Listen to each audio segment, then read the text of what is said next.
Monsieur le Président, bonjour. Bonjour, Info TV. Merci de répondre à quelques questions d'Info TV sur une question d'actualité.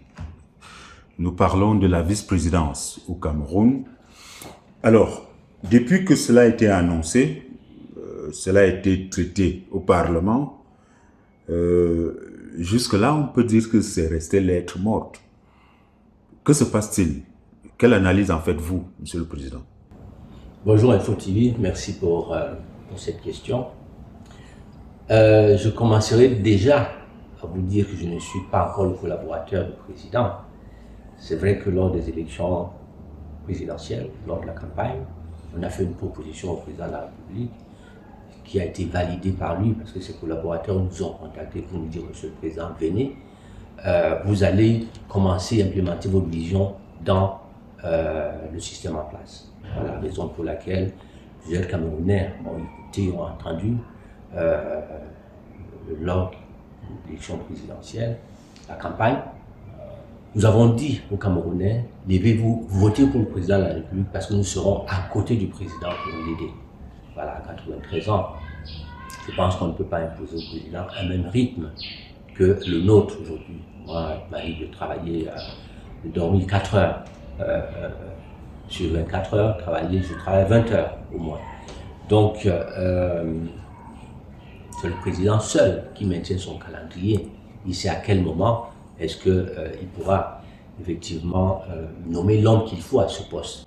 Mais je suppose aussi, compte tenu de la rapidité avec laquelle tout de suite là, les deux présidents ont été nommés, tout de suite après, ça a été une des premières lois qui a été rapidement adoptée et promulguée par le président de la République. Ça veut dire forcément qu'il y avait déjà des personnes en vue pour ce poste-là. Moi-même, j'ai entendu comme vous tous, on a dit ici et là, on a cité des noms. Malheureusement, le président, qui est un grand homme politique, qui aussi doit préparer effectivement la suite après lui, il a certainement dû constater, peut-être au cours de ce parcours, qu'en fait les noms qui avaient été cités auparavant ne répondaient peut-être pas aux exigences de l'heure, parce qu'aujourd'hui, on a besoin d'un vice-président qui vient remettre de l'ordre, qui vient quelqu'un qui est d'abord formé, quelqu'un qui est outillé intellectuellement, compte tenu de la campagne, ce poste que je fais depuis un certain temps, les Camerounais ont quand même découvert qu'en dehors de ceux qui sont là, il y a quelqu'un qui en fait a un profil unique, parce que je suis l'unique, formé déjà en gestion d'entreprise de comptabilité, en diplomatie, relations internationales, géopolitique, avec un carnet d'adresses dans le monde entier et des réseaux d'influence dans le monde. Je pense que le Cameroun a besoin d'un homme comme ça. Mais on n'a plus besoin de ces personnes-là qui n'ont pas pu ramener la paix pour nos eaux, qui n'ont pas pu. Aujourd'hui, moi je suis resté là encore il y a une semaine. Pendant une semaine, on n'a pas d'eau, on n'a pas d'électricité. Donc il y a aujourd'hui des exigences urgentes. Vous parlez d'exigences. Alors nous allons peut-être sortir de cette première préoccupation. Alors selon vous, la nomination du vice-président n'est pas encore effective, tout simplement parce que le casting fait au préalable ne répond pas aux exigences et aux attentes des Camerounais. Je n'ai pas dit cela. Je dis tout simplement que je ne suis pas aujourd'hui collaborateur officiel du président de la République. Donc c'est à lui, c'est lui seul qui sait quand est-ce qu'il pourra nommer son vice-président. C'est lui seul qui détient son calendrier. Mais nous autres, nous sommes là prêts à pouvoir l'aider et c'est ce qu'on a dit aux Camerounais. On leur a dit: levez-vous, votez pour le président parce que nous serons à côté de lui pour l'accompagner. Beaucoup ont vu comme obstacle quand même 93 ans du président. Ils se sont dit: bon, le président aujourd'hui ne peut plus aller, ne peut plus participer dans les réunions à l'international, à l'ONU, à l'Union africaine et même dans la sous-région, il est obligé d'envoyer quelqu'un. Ok. Alors, selon vous, quelles sont les exigences des Camerounais, les grandes attentes des Camerounais en ce qui concerne le vice-président qui pourra être nommé et également quelles peuvent être les qualités de ce vice-président-là? Moi, les attentes, déjà, on a encore une guerre, une OZO qui dure depuis des années. On a Boko Haram qui est là au nord. Nous avons la corruption, nous avons les détournements, nous avons le pillage, on a nos matières premières qu'il faut industrialiser, qu'il faut transformer. Quand on a besoin d'argent, on est en train d'aller tous les jours là, emprunter de l'argent à droite et à gauche pour payer même je ne sais pas quoi. Mais il y a beaucoup de problèmes. On a des problèmes d'électricité, on a des problèmes d'eau, on a des problèmes de transport, on a des problèmes un peu dans tous les secteurs. Donc il faut quelqu'un, il y a la diplomatie, il y a la géopolitique qui est là. Donc il faut quelqu'un qui en fait a une vue d'ensemble, une maîtrise même de tous ces enjeux-là. Et au-delà de ça, le président, quel que soit l'État, 93 ans, d'ici la fin de son mandat, il aura 100 ans. Ça veut dire que forcément, on a besoin de quelqu'un là qui porte le Cameroun, qui aime le Cameroun, qui aime le peuple camerounais, et quelqu'un qui est prêt à pouvoir effectivement être à côté des Camerounais, aller chercher des solutions comme moi je le fais. Là, j'ai été en Russie, je monte, je descends avec mon propre argent. C'est pas avec l'argent des missions de l'État. Je vous ai compris, on vous comprend. Maintenant, vous avez donné certainement, peut-être pas le profil, mais quand même les qualités, les grandes attentes de ce vice-président. On vous entend tous ces derniers temps. C'est peut-être la deuxième interview, vous m'accordez en ce qui concerne cette vice-présidence. Avez-vous quelqu'un en idée, en tête, qui peut véritablement remplir les conditions de cette vice-présidence-là et qui peut être la bienvenue pour tous les Camerounais? Vous semblez être cette président-là ou cette personne-là. Avez-vous ces qualités-là? Sinon, qu'est-ce que vous pouvez apporter véritablement aux Camerounais si jamais vous pensez que vous répondez à ce profil? Le profil du poste de vice-président, je suis le seul qui a un meilleur profil.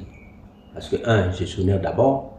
Deux, j'ai fait relations internationales, j'ai fait de la diplomatie, la géopolitique, la géostratégie. Je descends là tous les jours, là, vous voyez certainement des images. Moi, j'ai été tout le temps voir les pygmées. Quelqu'un qui connaît le peuple et qui est avec le peuple. Il faut quelqu'un qui peut également être prêt. Vous savez, une nation, c'est pas que le poste de vice-président, c'est pas que venir s'asseoir là. Non, il faut gérer. On a des matières premières. Et ces matières premières, il faut les transformer. Il faut aller chercher des industriels. Il faut effectivement quelqu'un qui aujourd'hui, et puis le profil que j'ai, moi j'ai jamais été dans ce gouvernement, j'ai jamais travaillé, j'ai jamais détourné, on n'a jamais parlé de Gouette quelque part. Non. Par contre, les profils qu'on cite là, moi j'en connais. La plupart de ces personnes ont travaillé avec le président. Et si le Cameroun est encore là, aujourd'hui, dans cet état, ça veut dire que toutes ces personnes n'ont pas pu faire grand-chose. Mais à côté de ça, vous savez, lors de l'élection présidentielle dernière, beaucoup de Camerounais sont allés voter Chiroma. Pourquoi? C'est parce que même plusieurs évêques, ils ont dit il faut, même si c'est un diable qu'il faut, il faut aller le chercher, le diable là. Donc les gens sont allés voter Chiroma parce qu'en fait, ils ont marre un peu de ce système. Et ils veulent le changement. Le changement ne peut pas être dans la continuité avec quelqu'un de là. Donc si le président n'a certainement pas pu nommer un vice-président jusqu'ici, c'est peut-être parce que lui-même aussi, il a travaillé, c'est quelqu'un qui a travaillé dur pour la nation. Et il s'est dit forcément qu'après lui, le Cameroun doit rester debout. Or, s'il mettait une de ces personnes-là qui sont autour de lui, j'entends citer des noms à droite et à gauche, le Cameroun est un bien commun. Ce n'est pas le bien d'une personne. Le bien de la nation. Un bien de la nation, il faut quelqu'un à ce poste qui va être accepté par tous les Camerounais. Okay. Si c'est quelqu'un d'autre qui n'est pas accepté par tous les Camerounais, il peut y avoir une guerre civile demain. Okay. On vous voit un peu, vous venez de le dire, rendre visite aux Pygmées à l'international avec une collaboration de certains États européens et autres. Est suffisant pour pouvoir être nommé vice-président? Quels sont vos services que vous pouvez apporter véritablement? Vous savez, une nation, moi j'ai des outils. Le pape était là l'autre fois à l'université. Il a dit aux Camerounais, vous devez d'abord avoir le savoir dans la tête pour gérer une nation demain. Les prochains gouvernements, ça ne doit plus être des hommes politiques qui dansent là. Non. Ça doit être des gens qui sont capables, outillés. Moi, je suis d'abord un intellectuel et un scientifique. Donc j'ai été chercher. Je suis un chercheur. J'ai été fouillé. Qui sont ceux qui sont là avec nous depuis des décennies, depuis nos indépendances? Ils font quoi ici? Ils ont quoi là? Qu'est-ce que nous avons dans notre sous-sol? Quels sont les différents enjeux? Donc ça, je les connais. Nos matières premières, je sais exactement.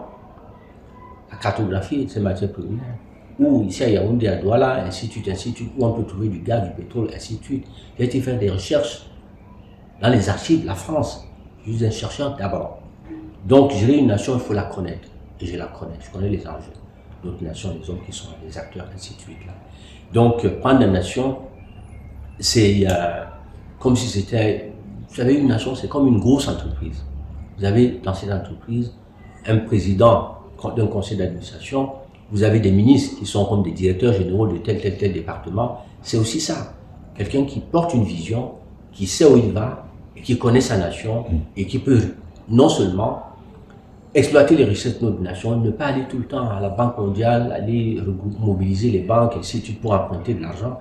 On a déjà de l'argent. Et cet argent que nous avons, il faut transformer cet argent-là en matières premières, les redistribuer et donner à manger à tous les Camerounais qui attendent, qui ont faim, qui ont soif. Les jeunes sortent des écoles tout le temps. Ces jeunes qui sortent des écoles, ils ne peuvent pas, ils n'ont pas de travail. Ils se retrouvent sur des mototaxis, ainsi de suite, ainsi de suite. Donc, nos filles, également, qui n'ont pas de moyens de pouvoir continuer, beaucoup deviennent des prostituées, beaucoup sont là à court de moyens, et la vie devient tellement difficile pour les Camerounais. Aujourd'hui, on parle d'infanticide, de féminicide, ainsi de suite, ainsi de suite. Quelles sont les causes? On voit seulement. Hein? Pourquoi il y a tout ça? Monsieur Ngo était donc l'homme de la situation. Je suis l'homme de la situation. Ça, en principe, comme au monde quelqu'un d'autre qui a le même profil que moi. Merci.